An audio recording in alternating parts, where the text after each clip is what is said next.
Olá, vamos ao nosso segundo tema de nefrologia. Hoje nós vamos ver a respeito das patologias urinárias. Nós vimos um pouco sobre a anatomia, do sistema urinário e sistema reprodutor feminino e masculino, e agora nós vamos ver sobre as patologias urinárias. A infecção urinária é a presença de micro-organismo em alguma parte do trato urinário. Dependendo onde é localizada, tá? Essa infecção é dado o nome a essa patologia. Por exemplo, como a gente vê aqui nas infecções urinárias, retomando, temos um par, de rins, dois rins. Em cima fica a glândula suprarrenal, dois ureteres, uma bexiga e uma uretra. Se é localizado, a parte do rim, que a gente chama de pielonefrite, se é localizado na bexiga, a infecção cistite, na uretra, uretrite. Normalmente, o que acontece, a contaminação por essas patologias, é dada por contaminação via ascendente, que é da uretra, que pode subir pela bexiga, os ureteres e se alojar aqui no rim, essas bactérias. E os fatores mais comuns que a gente tem pode ser uma obstrução por cálculos, que é da obstrução da via urinária, corpos estranhos, sondas, principalmente sonda vesical, que é quando você passa uma sonda, você contamina essa sonda. Uma bexiga neurogênica, uma bexiga que já não tem mais aquela propriedade dos nervos de poder fazer com que os nervos e a musculatura fazer a contração para poder eliminar a diurese. Fístula genitourinária, que pode ter essa fístula, essa ligação, com o sistema urinário e o trato digestório, que pode ser com o intestino, que as fezes passam para o trato urinário, doenças sexualmente transmissíveis, algumas infecções ginecológicas na mulher, ou uma higiene inadequada, que pode causar isso. Os maiores sinais e sintomas é dor, ardência a urinar, dificuldade para urinar, aquela urgência imediata para urinar, quando o indivíduo sente vontade de urinar, mas ela urina muito, o volume muito diminuído, mas micções frequentes, e com alteração da coloração e de odor também. O odor mais ácido, mais fétido, e a coloração às vezes com grumos também, com pus. E um muco na urina bem acentuado e febre associado. Lembrando que às vezes em idosos, gente, essa febre pode até não existir, porque febre em idoso ele é mais difícil por causa do sistema imunológico, mas nas pessoas mais jovens é mais comum. O tratamento é hidratação para poder eliminar, esses micro-organismos associados com antibiótico terapia, muitas vezes, Aí o antibiótico de eleição, normalmente, o ciprofloxacino, que eles associam que tem uma boa cobertura, uma gama, de cobertura dos micro-organismos. E os cuidados que a enfermagem deve ter é sempre ter a consciência de passar a sonda vesical de uma forma correta, uma técnica asséptica. Se contaminar, não passar no paciente. Administrar os medicamentos corretamente, os antibióticos no horário correto, tá? E aferir aos sinais vitais com ênfase na temperatura. E observar e sempre anotar as características dessa urina e orientar quanto à higiene adequada desse paciente, como deve ser feita. Quando a gente fala de glomerulonefrite difusa ou anefrite, é o resultado de um processo inflamatório dos glomérulos, tá? Pode ser também de um fenômeno imunológico, que a gente vê aqui, ó, nessa imagem, né, um corte microscópico, tá? Que você vê essa inflamação. Então, esse fenômeno imunológico, ele ocorre quando substâncias estranhas, né, o antígeno entra na circulação sanguínea e é levada até os setores de defesa do nosso organismo. E para o nosso organismo poder se defender, né, ele vai produzir um anticorpo. Então, o que acontece? Antígeno é o agente, né, e o anticorpo é nossa proteção.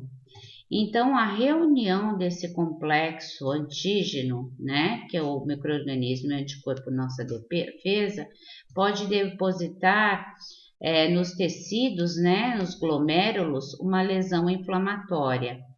E quando o tecido for atingido nos glomérulos, né, a gente chama de glomerulonefrite.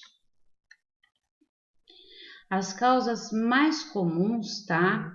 São aquelas pessoas que têm aquelas faringite, aquelas amidalites, sinusites, bem frequentes, né? Porque o que acontece? O antígeno está ali, aí vem o anticorpo e vai causar uma reação inflamatória.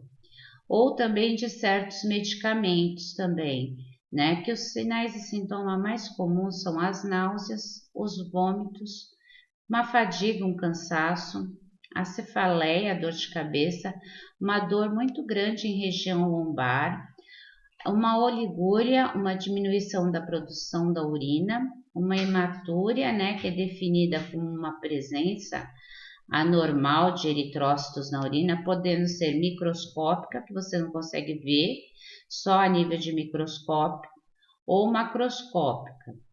Pode causar um edema facial e até uma anasarca, que é um edema generalizado.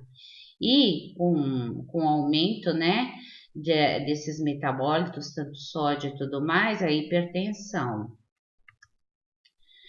Aí nós temos o que? O tratamento, adequar a alimentação, diminuindo o que? O sódio, os medicamentos como antibióticos e hipotensores para diminuir essa pressão e os diuréticos para eliminar esses edemas, tá? Cuidados de enfermagem, sempre um repouso, né, absoluto, aferir sinais vitais com ênfase, já aqui na pressão arterial por causa da hipertensão, balanço hídrico, a entrada e saída, né, de líquidos, e comunicar e anotar a aceitação alimentar, que às vezes a pessoa ela fica inapetente, controlar o peso em jejum, sempre, e comunicar e anotar a evolução desse edema. A pielonefrite, como eu falei, tá? Que é nos cálices, né, ali, né, pieleciais, ela é uma infecção bacteriana que acomete mais o que? A pelve renal. Como a gente viu, né, pielo, né, pelve, que ela entre os cálices ali, a gente tem a pelve renal. Então, entre os túbulos e esse tecido que a gente tem a pelve, que vai o que? Pode atingir um ou os dois rins, tá? Pode ser uma forma aguda, né? Que você pode ser tratado e desaparecer, ou uma crônica que pode se instalar com um agravamento, pode levar a uma insuficiência renal crônica. Então, essa pielonefrite, ela pode levar à hipertensão também, tá? E a calculose renal também, os cálculos renais, né? Pode levar também à pielonefrite. Aqui você vê, né, um rim normal nessa foto, como vocês podem ver, né? E logo depois você vê o que? O rim com uma inflamação, uma pielonefrite, já uma secreção de pus, né? Inflamado e o rim e tudo mais. As causas, tá? Pode ser o refluxo uretrovesical, que é devido, né, à calculose renal, que vai obstruir, né, a uretra e vai causar essa pielonefrite, que é a litíase renal, que os cálculos e outras infecções também. Os sinais e sintomas é a disúria, que ela é definida como dor, queimação, ardência ou desconforto durante ou após o ato urinário, tá? E o sintoma mais frequente em mulheres adultas e principalmente, tá? A infecção do trato urinário. A febre, a dor lombar, o aumento das proteínas, né, que é a proteinúria, o cansaço, a cefaleia, a inapetência e o pus na urina, que é a piúria. Tratamento medicamentoso também, hidratação oral e endovenosa, né? Estimular a hidratação, anotar sempre o volume, controlar a diurese, higiene íntima e aferir sinais vitais, só que com ênfase na temperatura. Já a litíase renal, que é os cálculos, né, os cristais que são formados no sistema urinário, são formados pela deposição de substâncias cristalinas, né, ou depósitos granulosos. Vocês podem estar vendo, né, aqui os cristais, né, no rim, e aqui já um dos cristais descendo, né, para obstruir um ureter, que pode acontecer. Aí, os fatores predisponentes sempre, tá? Infecções urinárias de repetição, tá? Obstrução e êxtase da urina, que é obstrução e quando a urina volta, né? A hipercalcemia, que é o nível de cálcio no sangue muito elevado, e hipercalciúria, que é o excesso, tá? Ele não está muito elevado. Ele está em casos, há um aumento da secreção de cálcio, mas ele está em níveis quase normais. Deficiência da vitamina A, sintomas, né? Geralmente da vitamina A, os primeiros sintomas são a dificuldade de adaptar a visão noturna.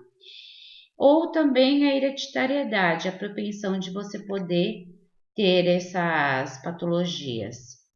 Os sinais e sintomas, dor também na região lombar, com radiação para a pelve, náuseas, vômitos, a hematúria, a disúria, que é a dor, a queimação, a ardência urinária, a piúria, a polaciúria, que é o aumento frequente das micções, e a febre, que é a hipertermia. Aí o tratamento, tá? Normalmente, analgesia potente, tá? Hidratação, a analgesia potente que a gente fala, né? São às vezes as dolantinas, né? Que são os analgésicos mais potentes. A hidratação, adequação alimentar, diminuição de cálcio e litrotripsia, tá? Que é a quebra de cálculos renais, né? Por vias, né? Sobre laser, cirurgia, se não der, e controle de diurese, como cuidados, hidratação, ambiente calmo, administração de analgésicos e manter sempre acesso permeável.